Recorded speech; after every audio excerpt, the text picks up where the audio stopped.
अच्छा अब चलो, टाइम वेस्ट मत करो। मेरा कंधा तोड़ेंगे क्या? आप छोड़े भी। क्या मतलब छोड़े? अब तो मेरी कानूनी और शरई बीवी हो, तो क्या टेंशन है? आओ।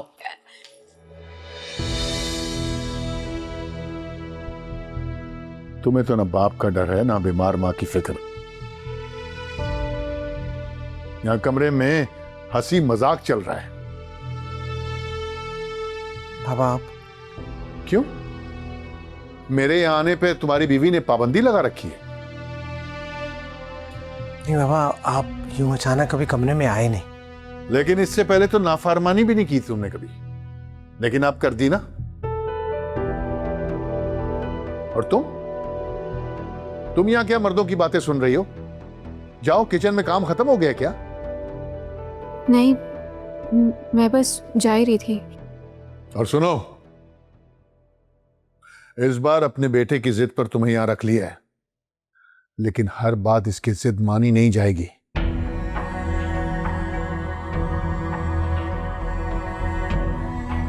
मेरे घर में रहना है तो मेरे असूलों को अपनाना होगा। मुस्कान तुम किचन में जाओ।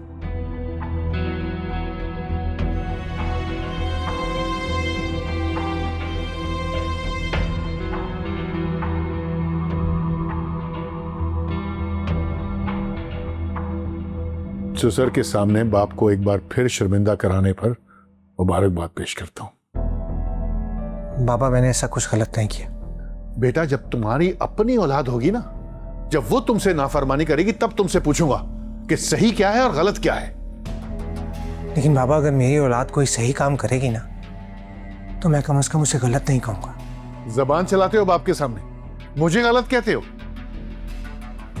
नहीं बाबा, मैंने ऐसा कुछ नहीं कहा बाबा। अगर तुम्हारी माँ ने तबीयत खराब होने का ड्रामा ना रचाया होता ना, तो मैं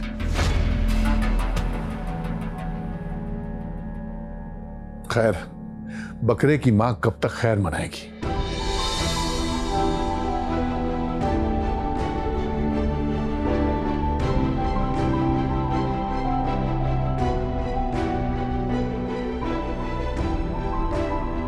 बस बेटा, पी लिया और ले जाओ इसे। ठीक है, आप दवाई खा लीजिए। हाँ।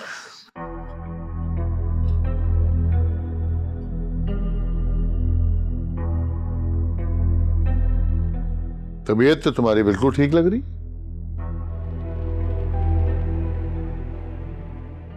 जी अल्लाह का शुक्र है, बेहतर हूँ अब। शक्ल से तो साफ लग रहा है, बीमारों वाली शक्ल तो ऐसी होती नहीं। आप कह रहे हैं कि मैं झूठ बोल रही हूँ? झूठ मूठ का बेहोश हो गई थी। देखो, औरतों के पास 100 बहाने होते हैं अपनी बात मनवाने के लिए। आप तो ऐसा कह रहे हैं जैसे अपनी बात मनवा के करोड़ों की जायदाद अपने नाम करवानी थी मैंने।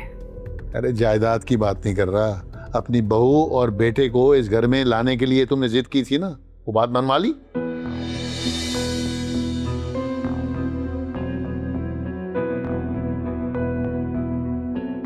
ऐसा नहीं है मिर्जा साहब, वाकई मेरी तबीयत बिगड़ गई थी।